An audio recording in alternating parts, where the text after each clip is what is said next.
Welcome to another episode of Balancing Acts, your guide to grow, profit, and scale. I'm your host, Linda Hamilton, a CPA, certified exit planning advisor, and a systemologist. I've been looking under the hoods of businesses to uncover what truly drives success for more than 30 years. We know that the numbers matter, but the story behind your numbers matters equally as much. So in this show, we want to dial into both. Today's topic is about exit planning, about selling a business. We've talked to an M&A expert who works with business owners valued at $5 million to I think $100 million. And now I'm going to talk to a business owner who built a business from scratch, Roz Alford. She built a business from scratch and she grew it to $150 million. She went through every phase of business, from growth, from startup to bringing in a partner to selling her business. And she's going to share her experiences with us that will help you along your journey. But what I'm going to start with is the problem that in the exit planning world, we know that more than 50% of business exits are due to a sudden, unexpected event. It could be illness, it could be divorce, separation. And Roz's business, Roz did face that in her business due to an illness just before she sold it. So we're going to open with talking about growing her business and bringing in a partnership first. Hi, Roz. Hi, Linda. How are you? First, can I just say thank you for inviting me to join you today. You're very welcome. It was my pleasure. And Roz, you and I are both members of the Women Presidents Organization, and you've been one of our largest members. You've been on the board, and we've worked on the board together. So there's a lot to share about our experiences with women who sell businesses. And some of the statistics are bad, but WPO members have been successful selling their businesses as you were. I would like to talk about, I know that you brought in a partner at some point. I don't remember, was it 5 years, 10 years, but you brought in a partner. What led to the decision to bring in a partner in your growing business? Well, this was a long time ago now, but it was 1999, and the business had been in effect. I mean, we started in 89, so it was 10 years old. And at that time,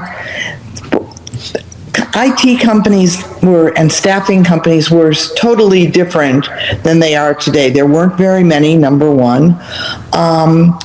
You presented people to your clients that were the very, very best in their skill sets. There were no procurement offices per se. It was difficult. In 1999, things changed.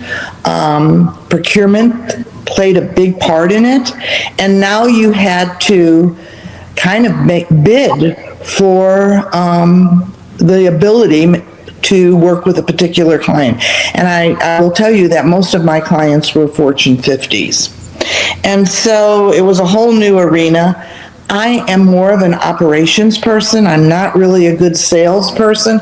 And the business that I had all came to me by referrals.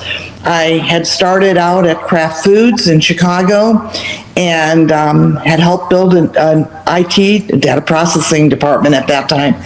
And I ended up moving to Atlanta, and Kraft was my first client. And then they referred me to other clients. So everything I got was by referral. And now I was going to have to go out there and try to sell as well. And so I sought after the best salesperson in the industry that was in Atlanta, and I chose my business partner based on that. And I will say this, that our business went from 10 million to 25 million in 2.5 years. And I will say that was because of my business partner.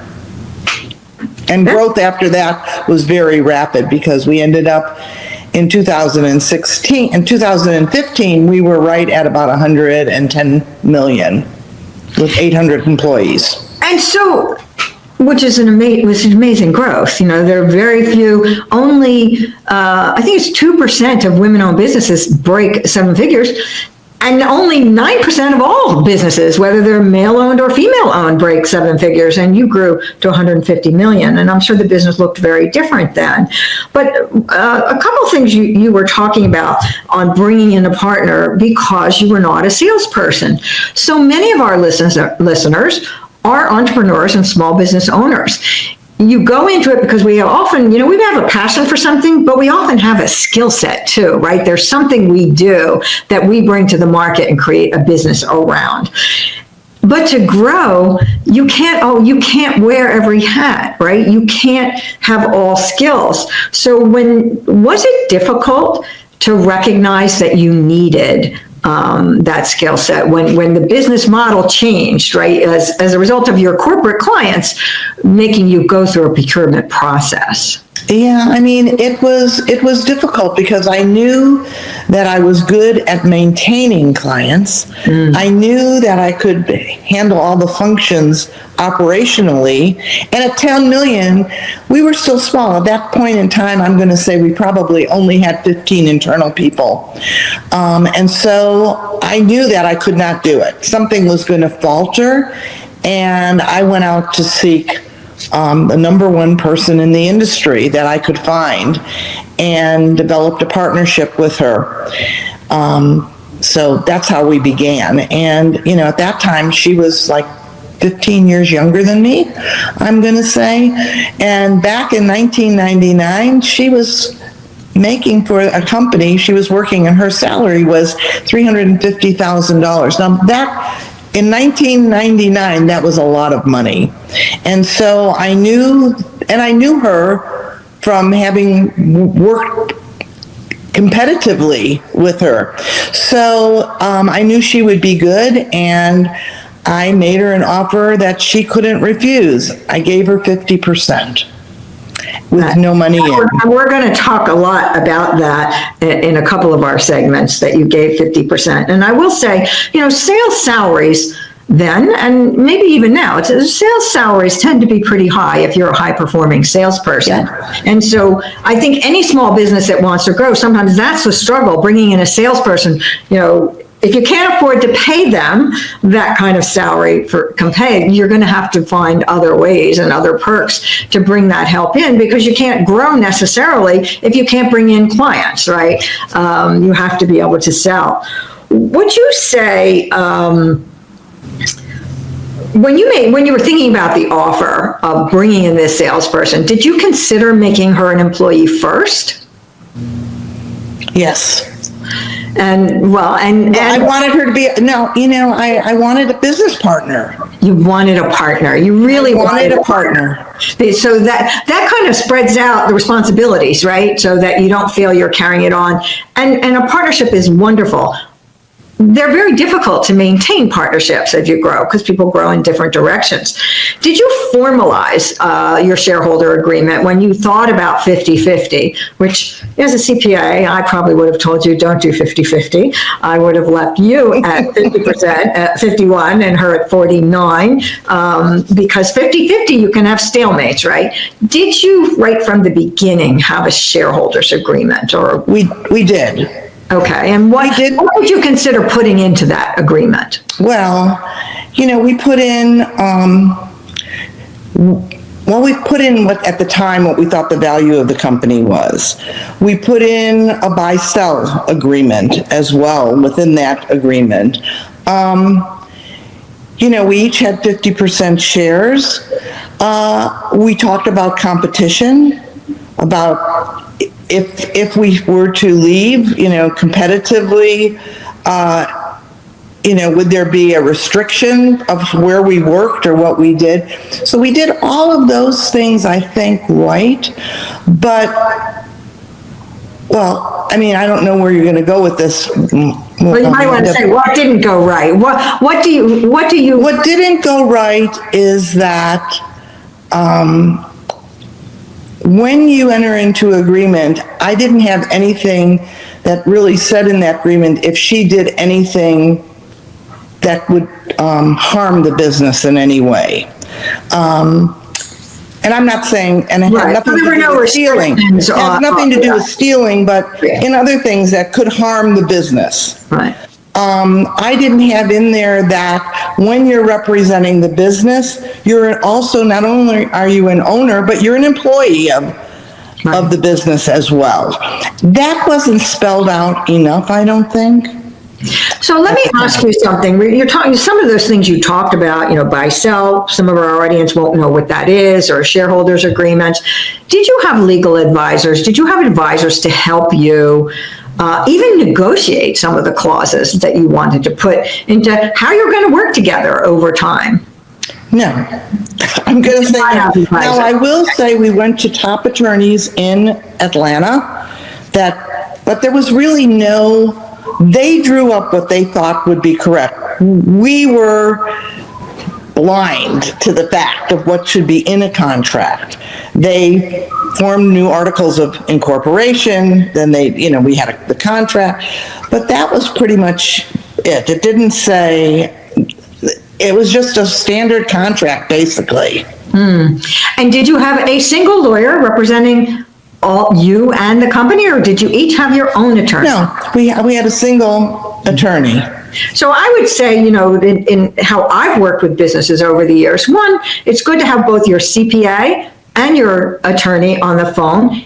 Each person in the negotiation should have their own attorney, not necessarily in the negotiation part, but overseeing and looking at things, because legal agreements are, well, there's the legal requirement, but there's also the emotional side. You are trying, as with exit planning, I said 50% of exits are unplanned. One of the reasons is disagreements. You're trying to look at that agreement and kind of foresee, when business is tough, what things would be put in there. What you just mentioned about, representing the company, those things. So I think maybe that might have made a difference over time that led to eventual disagreements. And we're going to take a break for a moment, and then I want to come back. I did want to get into the growth stage, and also when you started talking about selling the business, because that's going to be important too. And this particular segment we're working on, which is what it really means to sell a business and all the emotional things that you actually go through when you sell a business. So how can people find you, Roz, if they want to? So I'm on LinkedIn. Obviously, they can just pull up my name. I'm in LinkedIn. They can find me through WPO, Women Presidents Organization, as well. I do a lot of mentoring, as you know. I do know. So, especially, Yeah. And I think we'll want to focus on that, because we're talking about your business, but you have mentored many businesses for significant growth. We'll be back in a moment. Stay with us. Roz has so much to share with you on growing your business.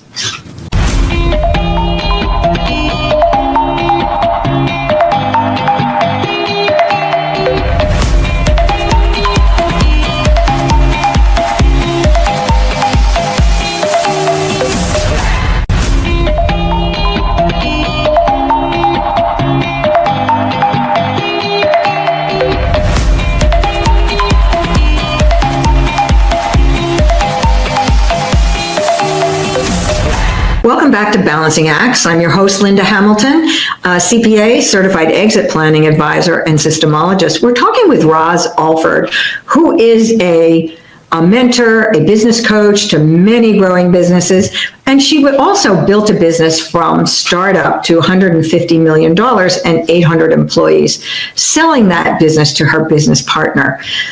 This entire show today is about selling a business, what it really means to sell a business. We've had an M&A expert on, I'm a CPA, and Ross is a business owner.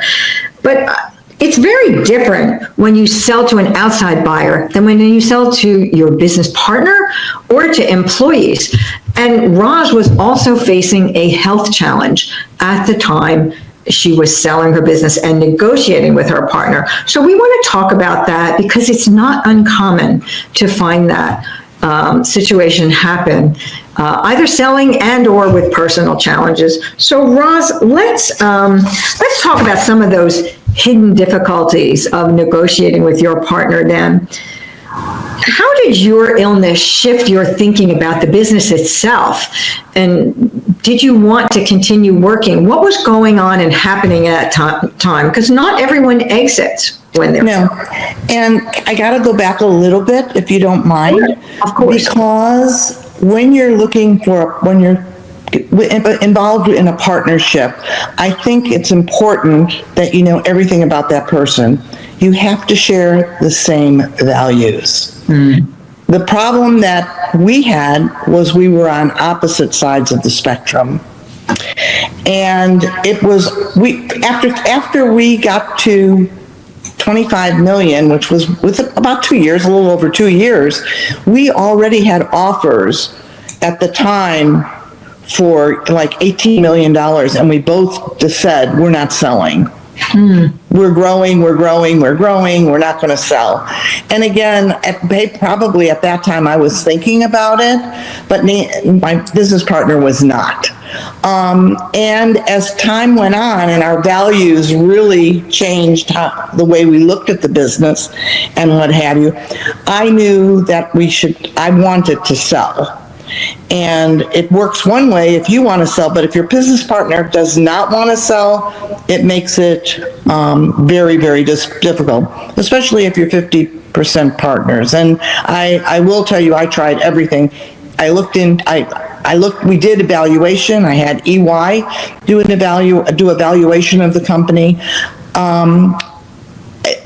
But there was no moving my partner to want to do it. I even looked into doing an ESOP, but there was still no movement. And then in 2015, well, my husband had lung cancer, and he was doing better. I was diagnosed in October with breast cancer that had metastasized and had just started chemo, and we had decided we would go on a cruise in December. The second day out on the cruise, my husband passed away. It was a shock, obviously, and that happened on December 18th, and it was a shock, right?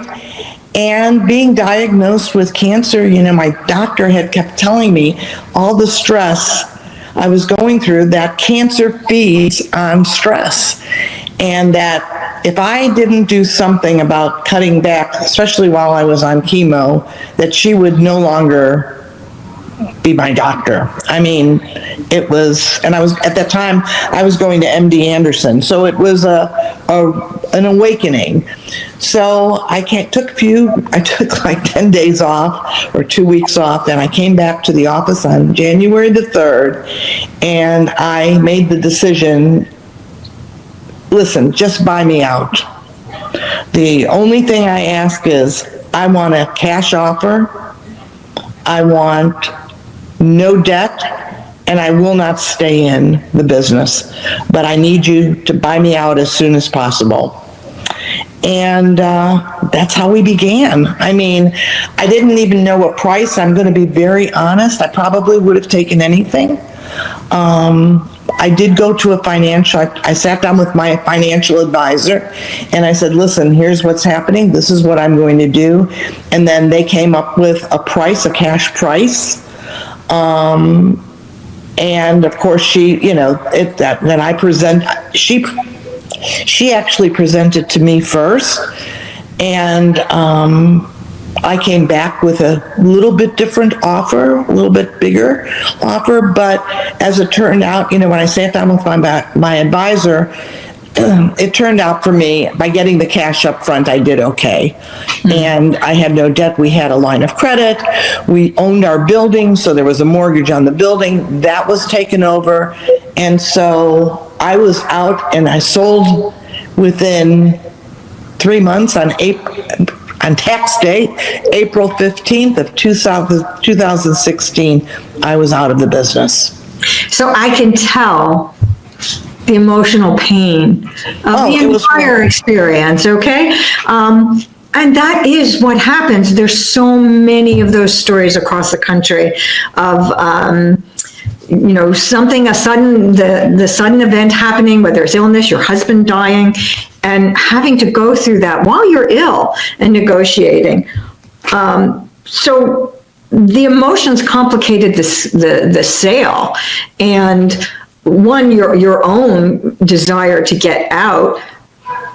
It could have been different possibly if she'd been a different partner, right? Oh, yeah. And perhaps you could have stayed in if your core values had been the same and things like that. So I think people who are in partnership situations, no matter how small your business or how large, you have to think about that, because it is very draining to pull out. Was there a certain amount of resentment while you were going through this negotiation, and how did you how were you even able to talk to each other? We couldn't, but we had not been talking to each other for the last 3 of the years that we were partners for almost 15 years. The last 3 years, there was very little talking. We were not in the office at the same time. She did a lot more traveling, so it was difficult. The worst part about everything is that I was all about our employees. She was not at all. And right, wrong, and different, we made the decision not to let our employees know what was going on behind the scenes as far as me selling. My my leadership team, I did not include them. My son was part of, my son worked for us as well. He was the only one that knew. From the leadership team. It was a very, very difficult. And the day on April the 15th, the day that everything became finalized, we pulled the company employees together via, it wasn't Zoom at the time, but similar to Zoom. I had employees across the country and in India, and told them that I had sold. Now that caused a lot of resentment on the part of employees. Right. So against me, I'm going to say. Because you sold and didn't tell them. And so there again, when it comes to, you made it 15 years as a partner. Okay, the last 3 were difficult.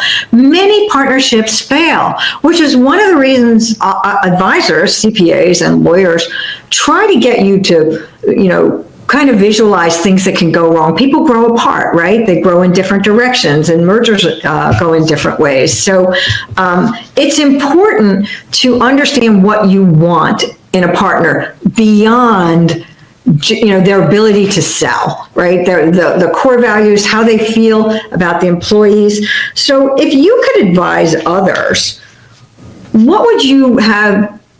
What could they have in place before a crisis hits? Is there anything they could do differently? Well, I think that you had to believe that you were in total alignment. And sure, we knew each other. We kind of, we went to dinners together before we decided to go into the partnership.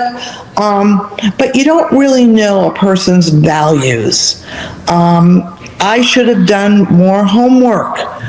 And got more information about how it was where she worked in 2 or 3 other companies. I didn't do that. I just knew she was really good, and I wanted us to grow. And, so I should have done more homework. I don't know how you find out really about a person's values. That takes a while. Yes. And I will tell you, we began having disagreements probably at the 10-year mark, and really big disagreements. And our internal staff knew there was issues. And I'm going to say 90% of the staff was on my side, right? Because I was like the mom who gave in to almost everything and tried to make it nice and work for our employees. I was hard when I had to be, but I wanted to make sure that they were working in an environment that was a good environment for them, and that they would want to come to work for us. And we even went to a psychiatrist that dealt in partnerships. I mean, this was like going through a divorce. And of course it is. I will tell you that they told us after 4 meetings, they took us each aside and they said, you need to get out of this partnership.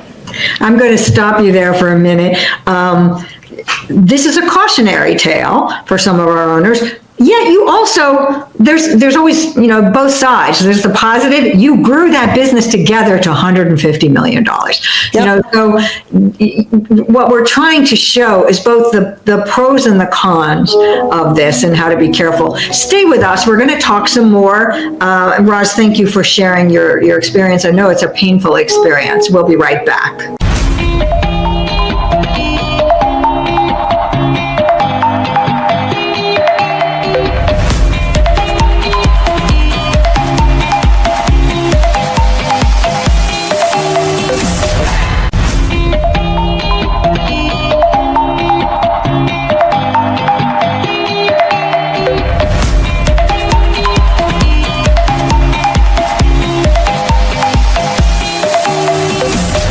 Welcome back to Balancing Acts. I'm your host, Linda Hamilton, a CPA, certified exit planning advisor, and a systemologist. We're talking with Roz Alford, who is a business coach and mentor. She's also a chapter chair of the Women Presidents Organization, which runs peer advisory meetings for women business owners across the country, multi-million-dollar business owners.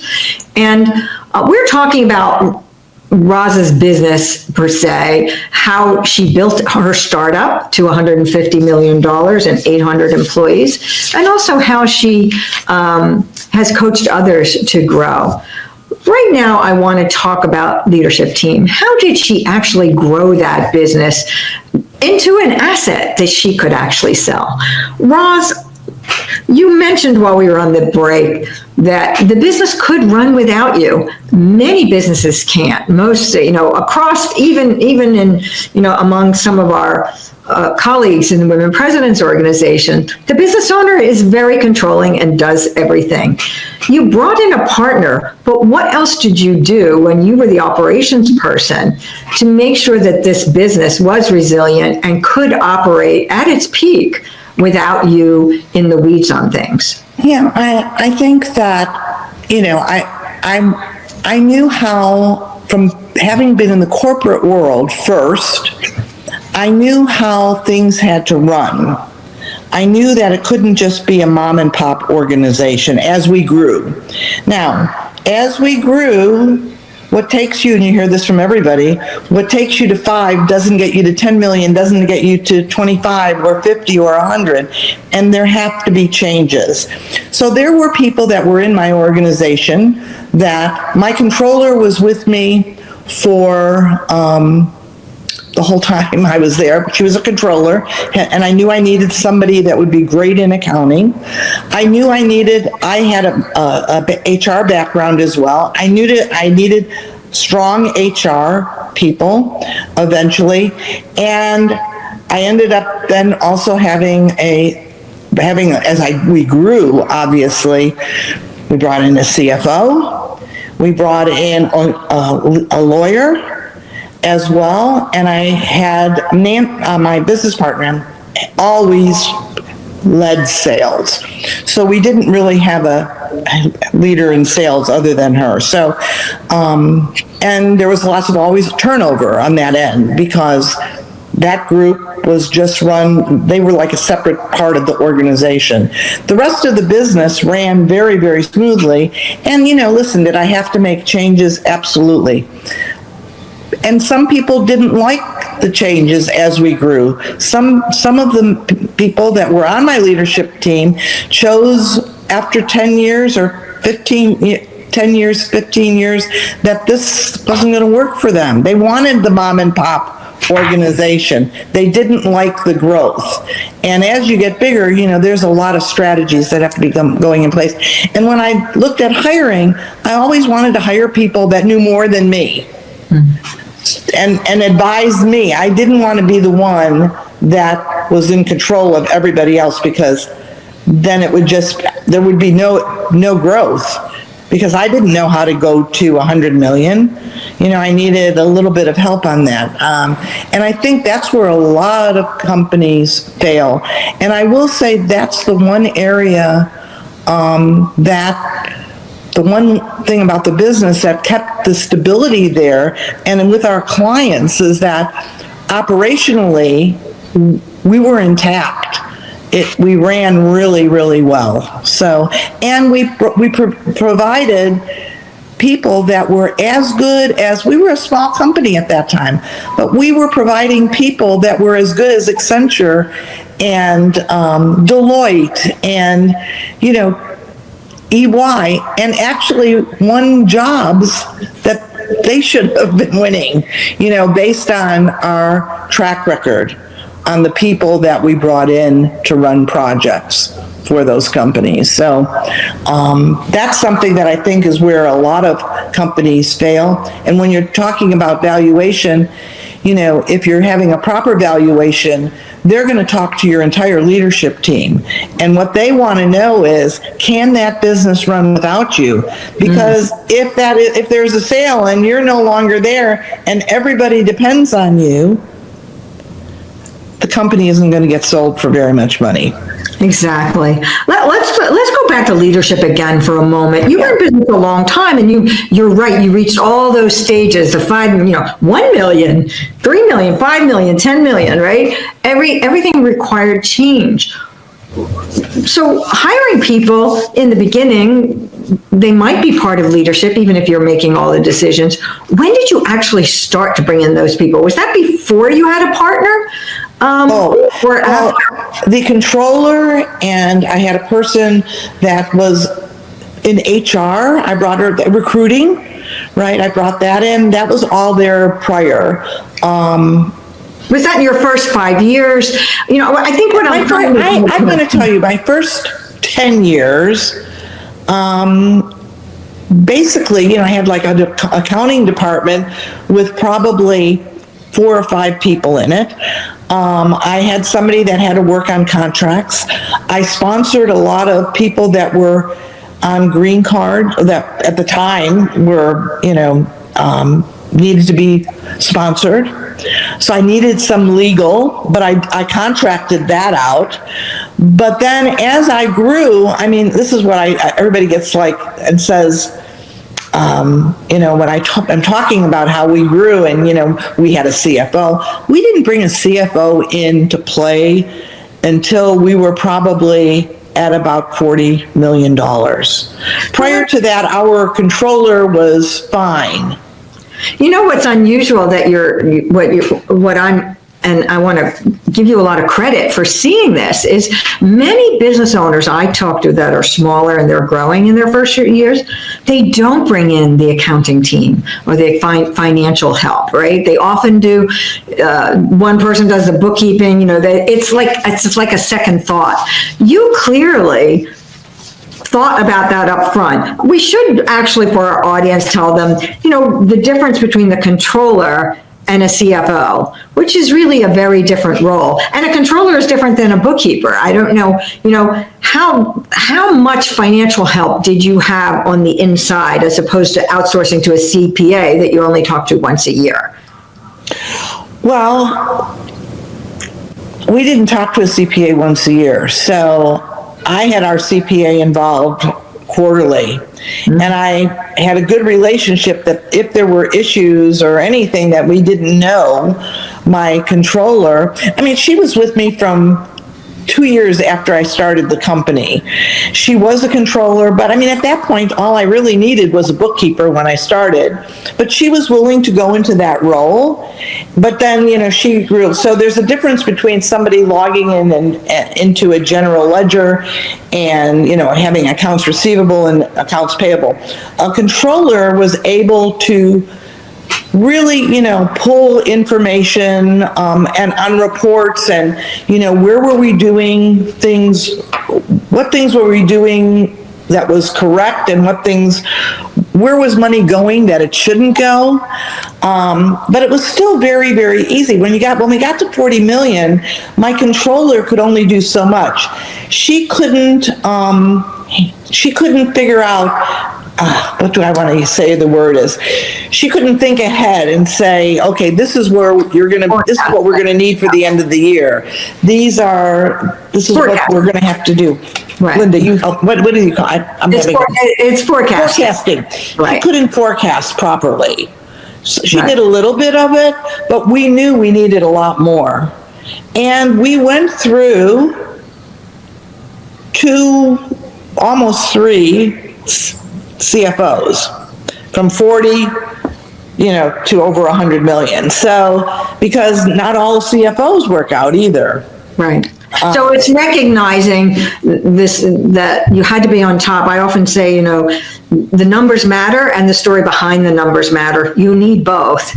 And oftentimes it's the financial side that business owners don't understand. And what does this have to do with selling your business?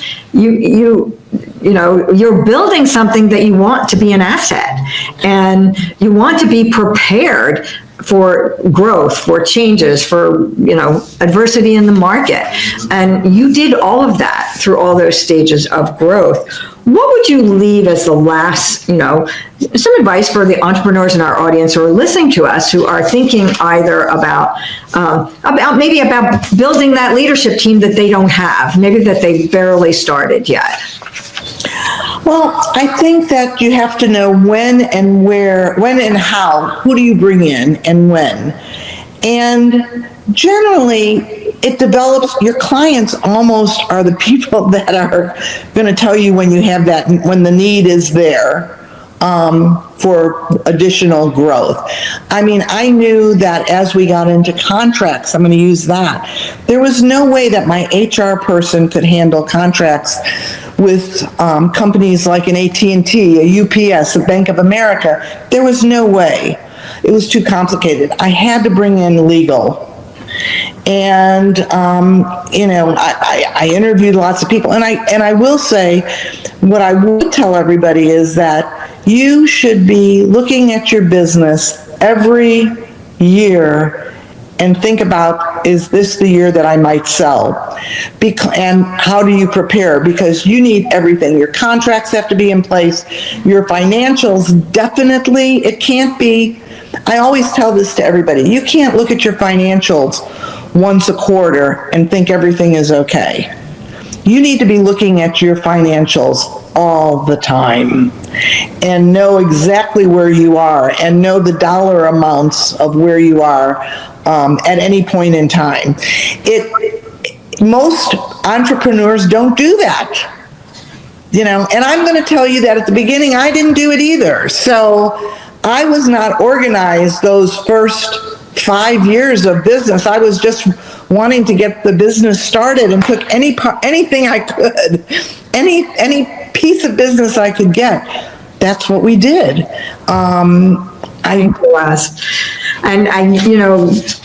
You're such a role model for so many businesses who would like to grow, because so few do. And understanding your financials is key to business growth and success. Stay with us. We'll be right back, and we'll talk to Roz more about growing your business and selling your business.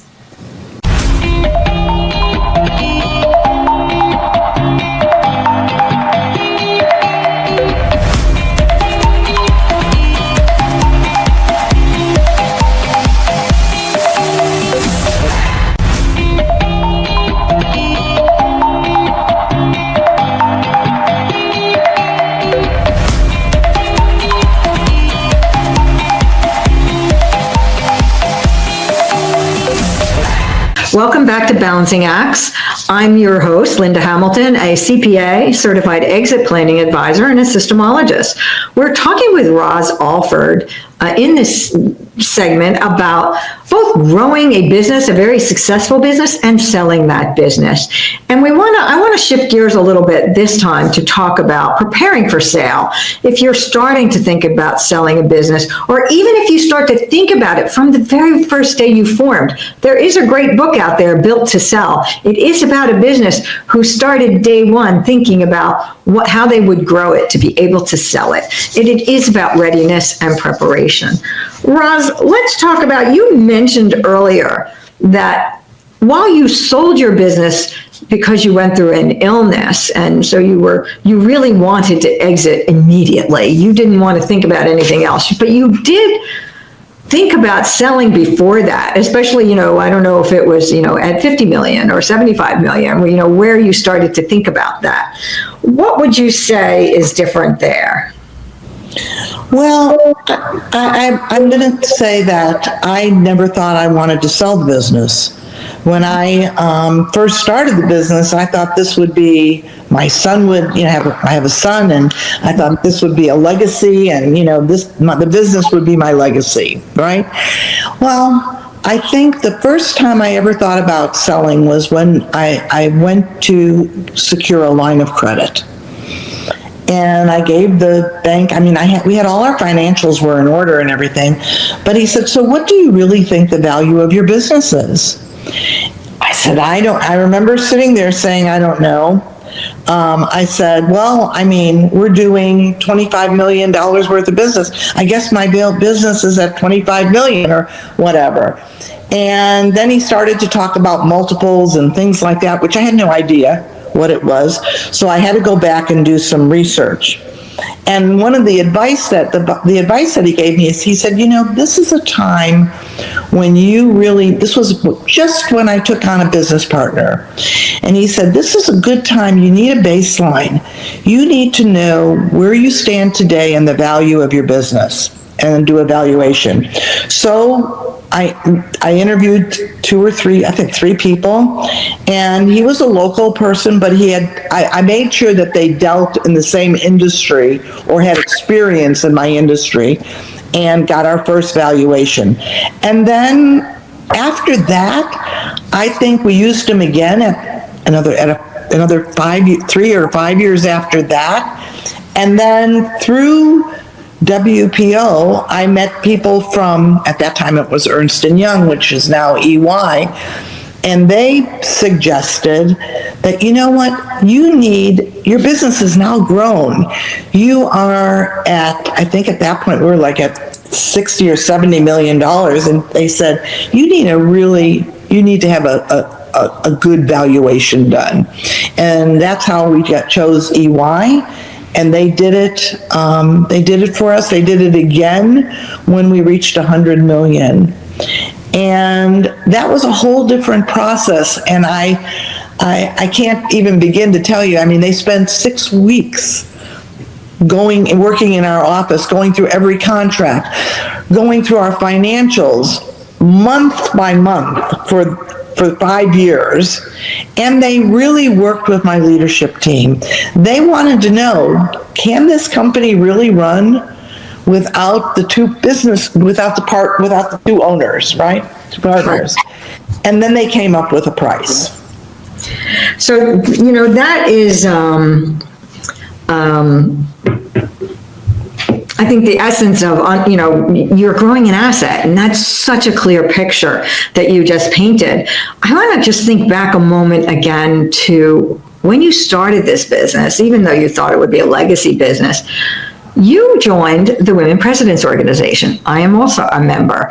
And, organizations like that can really help businesses go through all those phases, because you're not doing it alone. Can you talk a little bit about how being a member of the Women Presidents Organization, your own peer advisory group, kind of like an advisory board, did that make a difference in how you grew, and even when you went through your sale?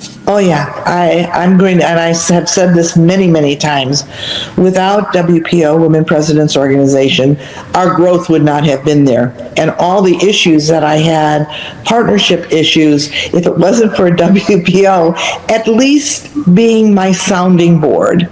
Now, they acted, I used it, my peer group, I used it as an advisory group, as my board. They were my board of advisors. And the problem is sometimes you don't always listen to your advisors. So I will say there were times when in hindsight, I should have done a little bit different things. I could have ended the partnership sooner than I did under better circumstances. But I was so worried that the business would fall apart, that my clients would be upset, my employees would be upset, that I hung in there for like 10 years trying to keep the business going. And it did grow. It did grow. There was no way I wasn't going to let it grow. But if it wasn't for WPO, I don't know how I would have gone through the personal challenges I had and the business challenges that I had. And, I mean, there's different levels of WPO. And as I grew, I moved into those different levels so that I would have experienced advisors that had dealt with similar issues that I had. And we're at the same time. And again, that it's very difficult to grow a business that is also an asset, like you invest in the stock, right? You want something that will provide a lifestyle business, or you can sell it when you want to. And I want to encourage the audience to find support groups like that. Absolutely. Because otherwise we're totally alone, right? We can't see our own blind spots. We can't see our own gaps. And I know you were at every level of growth because you were one of our larger members' businesses. So if we were to talk about, how a business should maybe join that first group and to reach the first milestone, let's say in getting to $1 million, how would they do that? Because I know you've counseled a lot, you've worked with Make Mine $1 Million, and you've mentored a number of very small businesses. Well, I mean, at the time, I didn't know that there was an organization like this. Mm-hmm. Back in 1989, when I started, or 1990, I guess, really, when we started, I didn't have a mentor. I didn't know who to turn to, And, I remember meeting Marcia Firestone, who was the founder, at a conference. And she took me aside and, she said, "Are you trying to handle all this on your own?" And blah, blah, blah. And she said there was a slogan that they used, "It's lonely at the top." And I will never forget it because I had no one to talk to about the challenges I was having within the business at the very beginnings. Growing from $1 million to $5 million is a big step. You start doing, you're still mom and pop, but you're growing. You're going now from being an infant to kind of becoming a teenager, a young teenager, and, life changes.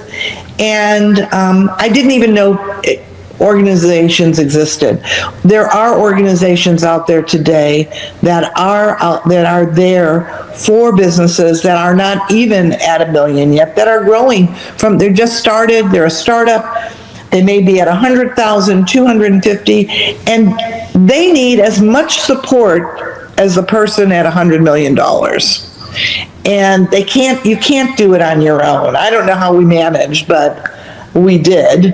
I just can tell you that after I joined WPO, things were a lot easier because I did have people that I could ask and could talk to without being, they were there for me, so. And that's a little bit like, we had this, I spoke with an M&A advisor about how he helps business owners who want to sell. And when they first come to him, he actually said most of them are a mess. They're not really ready to sell. They don't have everything together. They're still too controlling, and emotionally it's very hard to let go. The same emotion is there when you're trying to grow and you're going to hire that first employee, maybe the third employee, or a partner, which are big steps, and you're worried about, one, about affording it, right, paying for it, and the other is how it will work out together for you. One of those biggest steps, I think, in growing is hiring the first employee, right?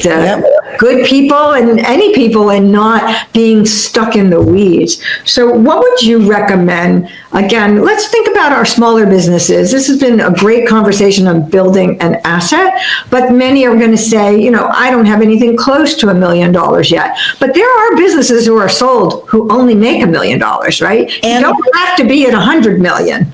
Absolutely not. And I will tell you, if my one piece of advice is, again, know your financials, because it isn't about revenue. It has nothing to do with revenue. It has to do with profitability. There are businesses that are at 1 million that are more profitable than a $5 million business. My business, even though we were over $100 million, our profitability, we made more money at 50 than we did at 120. And that's because you have to put so many different layers in place as you grow. You need a CFO. You need an attorney to be part of your staff. You need so much more. You need a place to house your employees. You no longer can go from working in the kitchen and now you've got an internal staff of 60 or 70 people. You have to have a place to go with them, and everything costs money. And that's where I believe the biggest thing that I learned from the very beginning, and I learned this from WPO, was that you had to read those financials and know them forwards and backwards. And I took many, many classes just to learn that. Some of them that were offered to me by WPO. I was women certified through WeBank, and I got to go to University of Pennsylvania on a class. Through WPO, I went to Harvard. But all of the classes that I took and that had anything to do with building my business all centered around financials and having the right people in place. Thank you so much, Roz. And I think, my takeaways, from this segment and really from all four is, one, if you want to get your business to, say, a valuation of $5 million, which is where Cliff Gardner, the M&A advisor who actually shared his insights with us, you've got to grow your business well. You've got to be prepared. It is about readiness and preparation and finding the support you need. So I hope that you got a lot out of this episode, and that you will look for support groups if you're in the growth phase. And if you're thinking about selling, think real hard about preparation and checking out the resources we've talked about to help you get there. Thank you, Roz, for sharing your insights. You've said that people can find you on LinkedIn or through the Women Presidents Organization, because she's one of our wonderful chapter chairs. Thank you. Come back next week.